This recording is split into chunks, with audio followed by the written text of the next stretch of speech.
Hey guys, welcome back. And today we will learn about the input function in Python. In Python, input functions are simply used to accept user input. To use the input function, write input followed by a set of parentheses. And inside the parentheses, write a set of quotes. Inside the quotes, write your initial text. The initial text is what the user would see. If we run this, we can see our initial text on the console.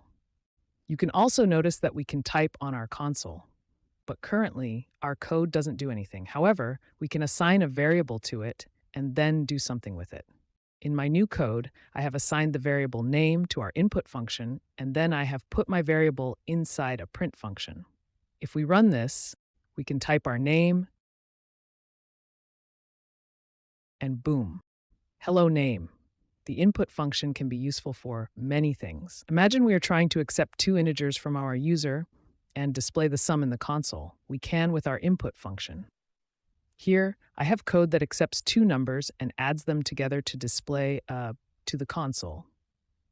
However, after running this, we get 11. The reason behind this is that we are trying to concatenate two strings.